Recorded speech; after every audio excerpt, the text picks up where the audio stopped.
Coming up, see how President Trump visited California went in our lead report.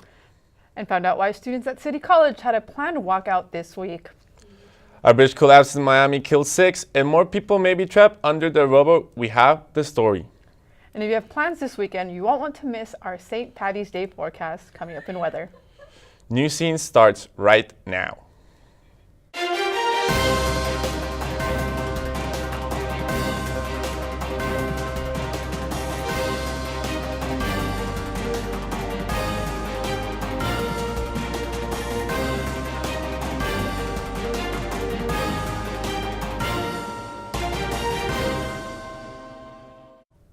Welcome everybody to this Newsweek episode of Newscene. I'm Juan Gomez. And I'm Yakira Delgadillo. Tension run high as both supporters and critics of the president gather in San Diego in anticipation of his arrival. Here is David Jones with the story. This week, President Donald Trump made his first appearance to California since taking office. The first thing on his agenda, touring the 8 border wall prototypes located along the U.S.-Mexico border. Here's more on his trip.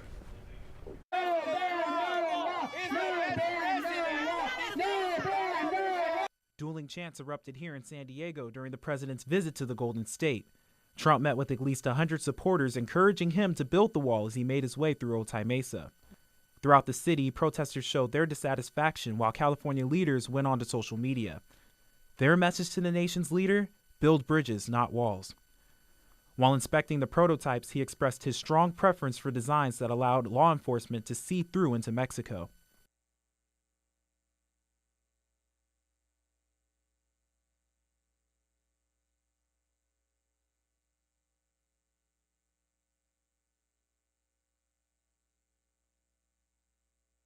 Trump then called Congress to fund its construction despite long promising Mexico would pay for the wall.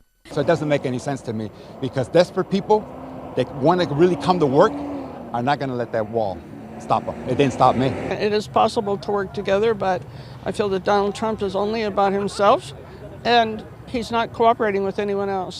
The president also continued his ongoing feud with state leaders, calling out Governor Jerry Brown and sanctuary state policies.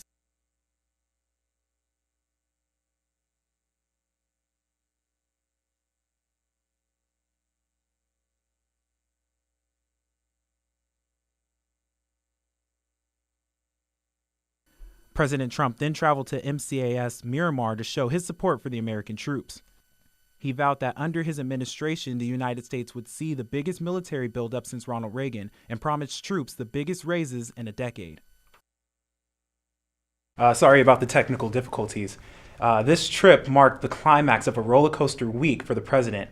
After wrapping the trip, he was issued a subpoena from Robert Mueller demanding documents related to Russia. This is David Jones from Newscene. Back to you at the desk. Thank you, David, for that wonderful report. Wednesday, March 14, marked 1 month since the tragic Parkland shooting. The gunman killed 17 people at the majority Stoneman Douglas High School. On this day, students across the country took action to honor these victims. Here's Tara Morales with the story. Students at San Diego City College walked out of their classes Wednesday morning as part of a nationwide call for action. Here telling you today, I am genuinely scared for the future of our school's environments and just our environments in total, but I know that we can do it. Our generation, we're woke and we're ready. They are demanding change and want to honor the victims of the Parkland shooting. What you will see here is students walking out of class at 9:50 a.m., standing silently in the courtyard for 17 minutes. One for every life lost in the Parkland shooting. Following this moment of silence, local students, both high school and college, and staff all united on campus to share their thoughts, fears, and calls to action. Students feel the same exact way. How many conversations since all these school shootings have came up? They come up in the classrooms. What are we going to do? Who's going to save the day? We are only kids, and we are the future. Basically what we're saying, to our president and to the NRA is checkmate. we're here, we're standing, and we will not back down. So definitely this one is one of many things that are going to be going on. Definitely we need to do more stuff, more like rallies like this one, also like writing letters to congressmen, politicians, joining another organization, the community. It's a centrally important issue. The safety of our students and, sane gun laws is a really big issue for AFD, not just locally but nationally. Students have been preparing for this walkout, blasting public officials, demanding stricter background checks before gun sales, banning assault weapons, and allowing courts to disarm people who show warning signs of violent behavior. Everything starts with people wanting to change, and if you believe in it hard enough, it'll happen. I'm Tara Morales, reporting from Newscene. Great story. It's amazing to see our local students and staff come together to share their voice and promote change for our country's epidemic of gun violence. The nation watched as thousands of high school students held walkouts this Wednesday, marking a month from the shooting in Parkland, Florida. Students at Marjorie Stoneman Douglas High School decided to walk out of school at 10 a.m. to honor the 17 students and faculty who were killed. The students walked to the football fields, starting with 17 minutes of silence. Student leaders spoke, and there was a poem reading. This protest started as an uproar of high school walkouts throughout the nation, shared through social media with the hashtag #Enough. So good that so many people are supporting us.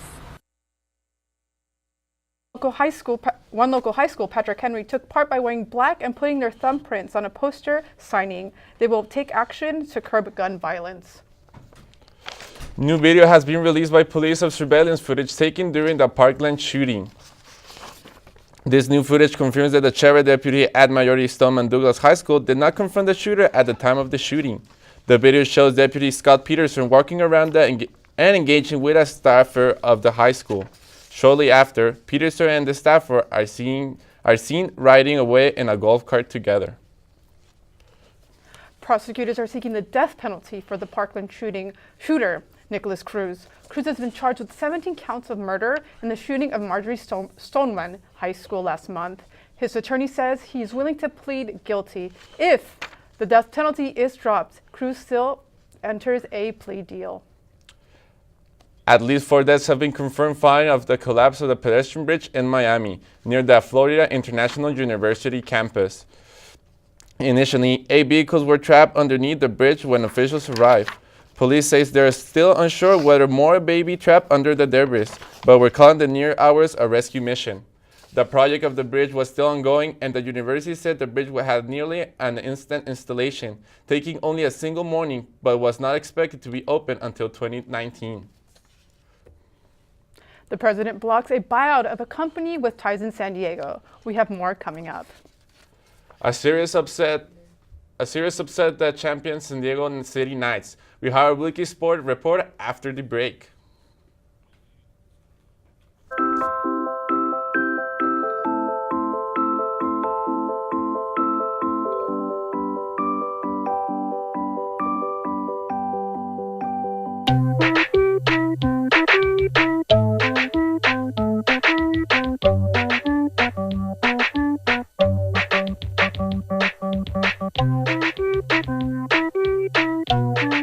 Start a story. Adopt at theshelterpetproject.org.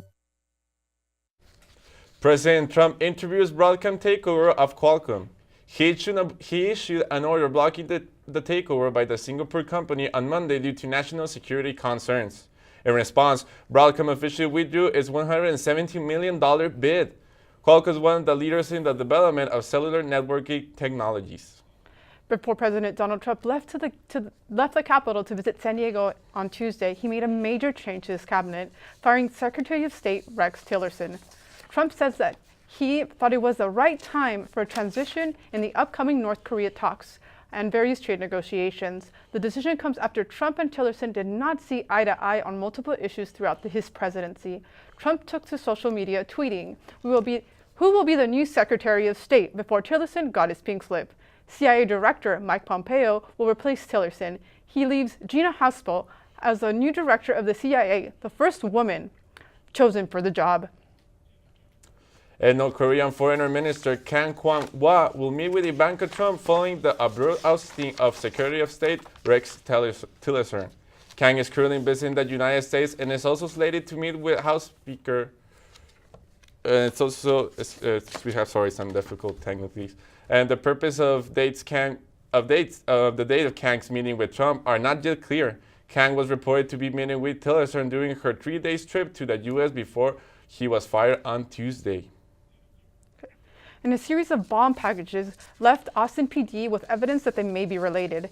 In a span of 10 days, 3 deadly bombs were delivered at homes in Austin. The packaged bombs were not delivered by postal or delivery services. The attacks have killed 2 people, including a 17-year-old African-American male and a 39-year-old African-American man. The third victim, an elderly Hispanic woman. It appears the attacks may be correlated. They have yet to be labeled as hate crimes since the victims are minorities. Austin PD tells community members to stay aware and not panic. Whether you're a dog lover or not, this next story hurts no matter who you are. A 10-month-old puppy dies on the United Airlines flight after an attendant said the dog needed to be placed in the overhead bin.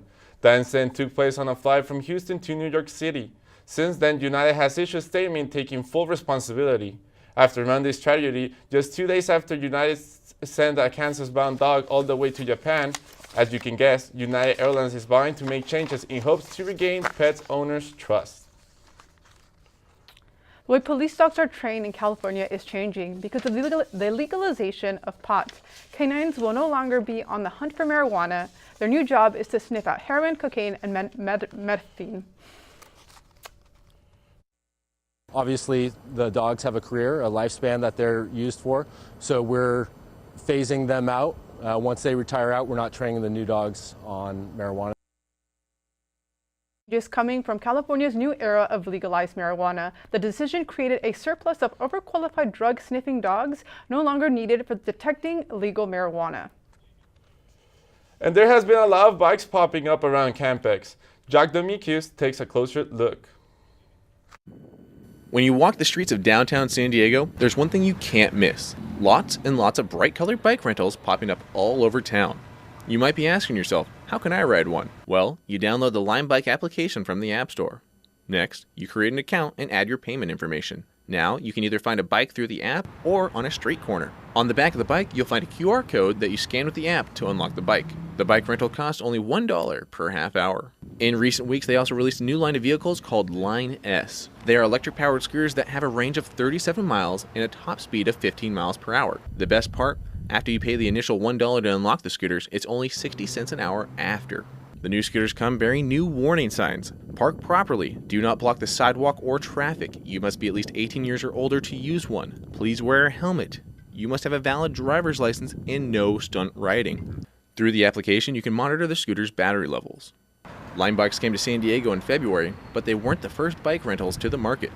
San Diego signed a partnership deal with Discovery Bike Rentals that launched back in 2014. With Discovery, you have the option of a monthly or annual billing for unlimited 30-minute trips. Their standard year membership costs only $99. You can find them conveniently parked at most bus and trolley stops. We reached out to the campus police department for a comment about the bikes. They say if you find a bike that has been irresponsibly parked and is blocking the sidewalk, you should move it out of the way. And living in a city, it's a part of the growing economy. For Newscene, Jack Domicius. Great story, Jack.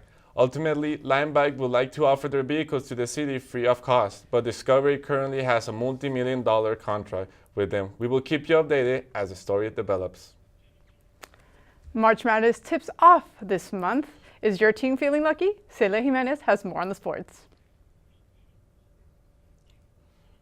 Triple C AA Championship in Ventura, California. The Knights were in full force at the finale with the Rams of San Francisco.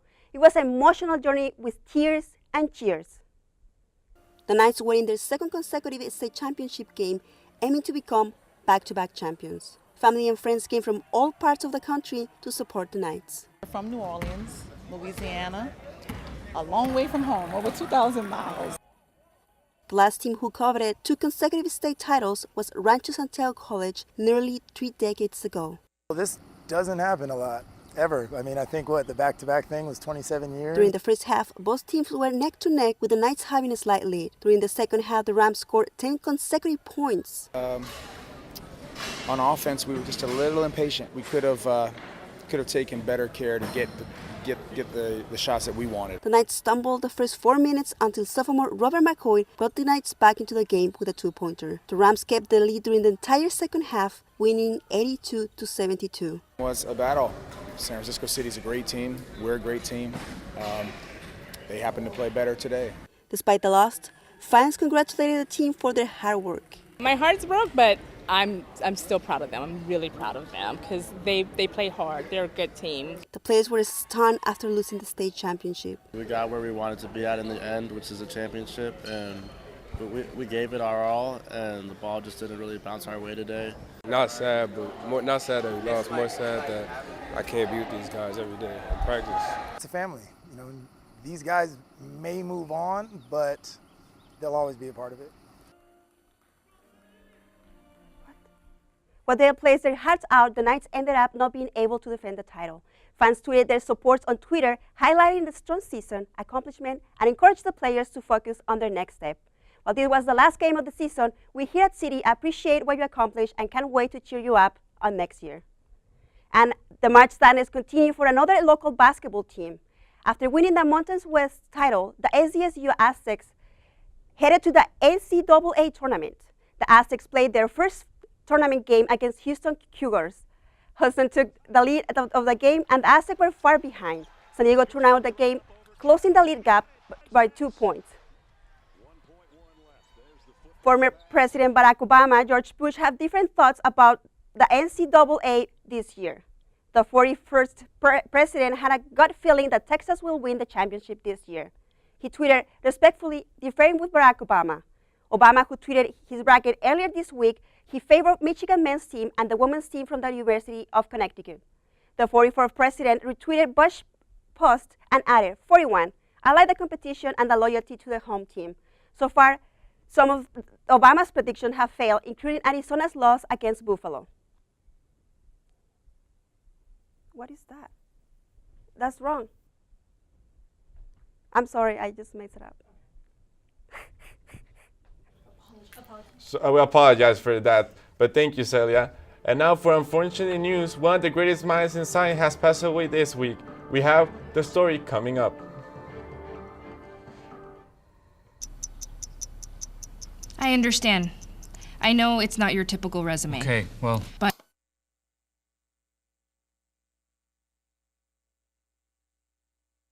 candidate. But I've been working double shifts just to pay for books. I've been raising my 2 little brothers. I'm determined, driven, motivated. Isn't that what you're looking for? Look beyond the resume and discover new ways to develop great talent at gradsoflife.org. First Lady Melania Trump is working with tech giants on ways to battle cyberbullying. A meeting is set for March 20 that will include attendees from Amazon, Google, and Facebook. This will be Mrs. Trump's first public event on a subject she has previously expressed interest in. Her concern for cyberbullying comes as relief given the president's footness for name-calling on social media. As humanity's reach to the planet, Jupiter draws closer, and so do the mysteries surrounding its giant red spot. A new study conducted by NASA proposed that Jupiter's red spot continues to decrease while growing taller. Ever since the first astronomical observation of the planet, the measurement of the giant red spot has continued to vary in size, with astronomers noting that decreasing size of the storm will make the winds stronger. This mystery continues to grow as the red spot decreases, with researchers not knowing if the storm will balance out or cease to exist. An astonishing discovery in a patient breed left doctors in Northern Ireland speechless.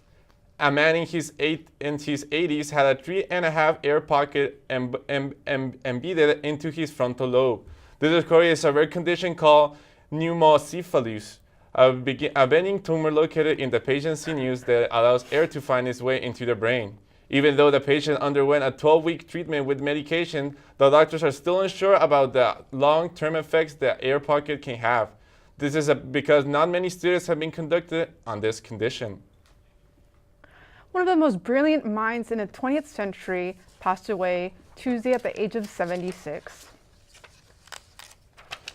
Cambridge spokesman confirms the renowned physicist died at his home in Cambridge, England. Hawkins sought to explain some of the most complicated questions of life while working under the shadow of a likely premature death. His gifted mind examined the very limits of human understanding, both in the vastness of space and the world of quantum theory. I think the human race has no future if it doesn't go into space. I therefore want to encourage public interest in space. His work ranged from the origins of the universe itself through the tantalizing notion of time travel to the mysteries of black holes in space. I want to report that I think I have solved a major problem in theoretical physics that has been around since I discovered that black holes radiate thermally 30 years ago. But the power of intellect contrasted cruelly with the weakness of his body, ravaged by the wasting motor neuron disease, ALS. He contracted at the age of 21. Hawking was confined for most of his life to a wheelchair as his condition worsened.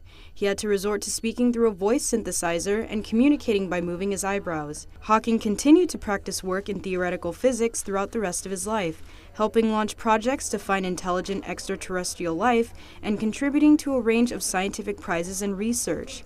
A spokesman for the family claims Hawking lived a full and satisfying life. His departure left behind a lifetime of insightful research and teachings, which paves the way for humanity to find the ultimate theory for everything. I'm Melanie Green reporting for Newscene. Thank you, Melanie. Fellow scientists and politicians and celebrities have been tweeting their respects following the physicist's death. Other tributes to Hawking come from the cast of CBS show The Big Bang Theory, producer of The Simpsons, and many more. Our nation's largest radio station operator, iHeartMedia, has filed for bankruptcy. iHeartMedia has over 850 radio stations and say they will continue operating. With this, the radio giant sheds 10 of their $20 billion in debt. Their streaming radio app and local radio stations will continue their broadcast as they move forward. Festivals for movies, plays, food, and more have opened over this past week in San Diego. Here's our own Quinn Tran with the latest in entertainment. Directing Change contest yesterday. The contest called for students to create a 1-minute PSA that raises awareness for suicide. All of the PSAs were screened during the ceremony and the awards were announced afterwards. First place went to Preston Barney, who received a check for $1,000 for his effort. We will make sure to show you Preston's PSA during the break, so please be sure to stick around and see his work. And also happening on campus, the Festival of New Plays started last week. It's a theater show that features plays written and performed by students in the City College Drama Department. This is going to be the last week it will be showing, so if you're curious to go check it out, it will take place in the Black Box Theater at City College. There are showings for Friday and Saturday at 8 p.m. and one on Sunday at 2 p.m. Tickets for students, school staff, military, and seniors are $10, and for general admission, it's going to be $12. And making a splash in town next week is the Vagina Monologues. It will feature bilingual performances in both Spanish and English. It's going to take place next Thursday at 5 p.m. in the Apollad Theater at San Diego Mesa College. Tickets will be sold at the door, and proceeds will benefit the Red Binacional de Corazones, an organization that aids children recovering from human trafficking. So for you guys who have classes at Mesa on Thursday and your schedule is free around that time, this might be something worth checking out for you guys.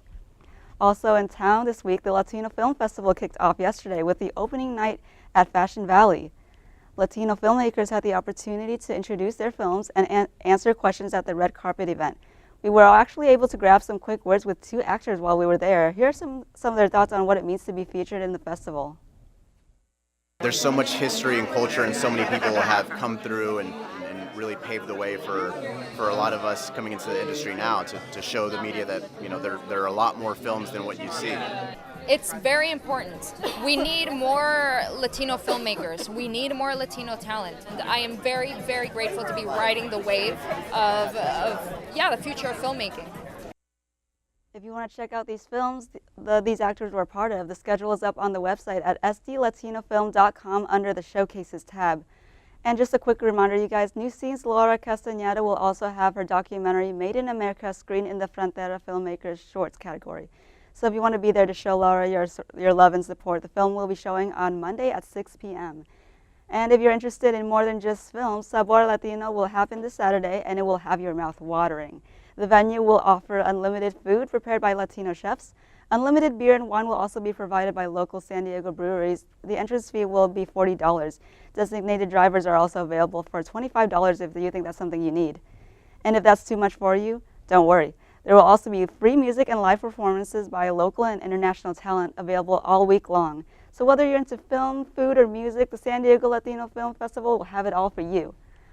And that's going to wrap it up for us in entertainment this week. Back to you two at the desk. Thank you, Quinn. We'll look forward for that event. And will the wet weather rain on your St. Patty's Day parade this weekend? Find out on the weather after the break.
The third winter storm in less than 2 weeks hits the Northeast. Alexandra Rangel has more on the icy temperatures.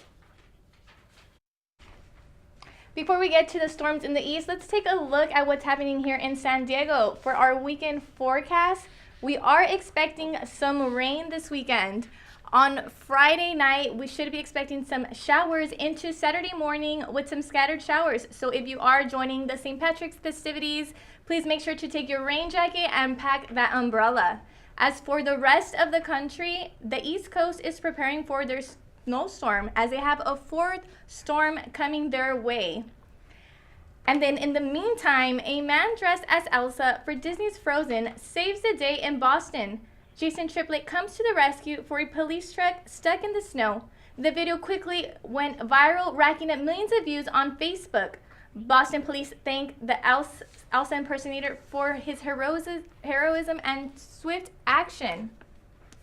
That is all the time we have for weather. Stay prepared and enjoy your St. Patty's Day. Back to you at the desk. Thank you, Alexandra. Well, that's all. That's all for this edition of Newscene. I'm Juan Gomez. And I'm Yakira Delgadillo. Thank you.